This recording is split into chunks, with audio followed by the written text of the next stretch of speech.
আমার প্রথমবার আসা কোনো টেড টকে লাইফের মধ্যে টেডএক্স এর যে প্রোগ্রামটা ছিল সেখানে আমরা পার্টিসিপেট করলাম এন্ড আমরা অনেক কিছু শিখতে পারছি। আমি যার ফ্যান আর কি বিবি রাসেল, আমি তাকে দেখার জন্যই আসি, কজ তার ফ্যাশন সেন্স সবকিছু আমার অনেক ভালো লাগে। প্রথমবারের মতো ঢাকার উত্তরায় অনুষ্ঠিত হল টেড অনুমোদিত আন্তর্জাতিক event Monno presence TEDx Uttara. শনিবার রাজধানীর BGMEA university of fashion and টেকনোলজিতে প্রায় ৮০০ অংশগ্রহণকারীর উপস্থিতিতে আয়োজনটি সম্পন্ন হয়।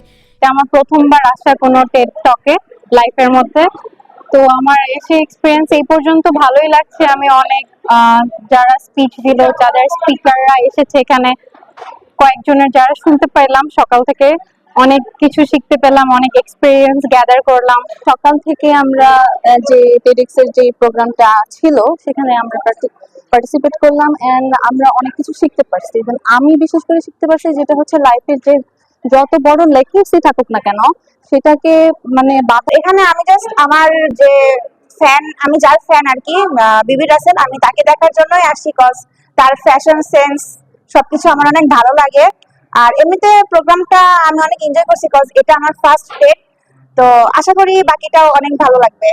বেসিক্যালি এখানে এসে অনেক গুণী মানুষদের স্পিচ শুনলাম। That was very nice, like অনেক ইন্সপায়ারিং ছিল। আর আমাদের এটার টাইটেলটা ছিল পাওয়ার অফ পসিবিলিটিস।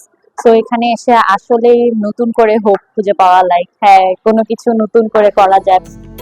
এবারের টেডএক্স উত্তরার প্রতিপাদ্য ছিল পাওয়ার অফ পসিবিলিটি, যেখানে আলোচনার কেন্দ্রে ছিল সম্ভাবনা, উদ্ভাবন ও ইতিবাচক পরিবর্তনের গল্প। His voice does not want to be mentioned publicly, but he is proud to share his story. অনুষ্ঠানে প্রধান বক্তা হিসেবে বক্তব্য রাখেন বিশ্বখ্যাত সুপার মডেল ও ফ্যাশন ডিজাইনার বিবি রাসেল। তিনি তার বক্তব্যে তুলে ধরেন দেশের ঐতিহ্য, লোকজ কারুশিল্প ও দেশীয় ফ্যাশনের বৈশ্বিক সম্ভাবনা। ফ্যাশন ফর ডেভেলপমেন্ট এই ধারণার মাধ্যমে তিনি উন্নয়ন ও ঐতিহ্যের সমন্বয়ের ওপর গুরুত্ব দেন। খ্যাতনামা নির্মাতা অমিতাভ রেজা বলেন, সিনেমার মাধ্যমে তিনি সত্যকে নতুনভাবে নির্মাণ করেন, যে সত্যের জন্ম হয় সম্ভাবনার অনুসন্ধান থেকে। যে কোনো মানুষের ভিতরে একটা ভয় আছে না, আমি এটা পারবো না, সেটাই আসলে আপনার সবচেয়ে বড় শক্তি। আপনি যদি ভয়টাকে উতরাতে পারেন, আপনি শক্তিটাকে উতরাতে পারবেন, এটা আমার মনে হয়। এছাড়া অস্ট্রেলিয়া প্রবাসী বাঙালি শেফ কিশোর চৌধুরী তুলে ধরেন তার জীবনের লক্ষ্য, বাঙালি খাবারকে বিশ্বমঞ্চে পরিচিত করা। তিনি টেডএক্স মঞ্চকে বাংলাদেশকে তুলে ধরার একটি গুরুত্বপূর্ণ সম্ভাবনা হিসেবে উল্লেখ করেন। জনপ্রিয় ব্যান্ড কাকতালের ভোকালিস্ট আসিফ ইকবাল নিজের কারাবাসের অভিজ্ঞতার কথা জানান, যা তাকে আজকের শিল্পী হিসেবে গড়ে তুলেছে।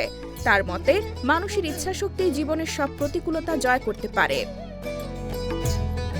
এছাড়াও নিজ নিজ অভিজ্ঞতা থেকে সম্ভাবনার গল্প শোনান doctor Scott Lackman, doctor Mohammad Kaikobad, Morshed Mishu, Manzur Al Matin, Badal Syed, Amitabh Mitra, doctor Ahmed Arman Siddiqui এবং শিশু মানবাধিকার কর্মী ফাতিহা আয়াত। And think about your own life story. What does it take to make your world full of endless possibilities? আয়োজকরা জানান, প্রথম আয়োজন হলেও দর্শক ও অংশগ্রহণকারীদের ব্যাপক সাড়া তাদের অনুপ্রাণিত করেছে। ভবিষ্যতেও এই ধারাবাহিকতা বজায় রেখে আরও বড় পরিসরের টেডএক্স আয়োজনের প্রত্যাশা তাদের।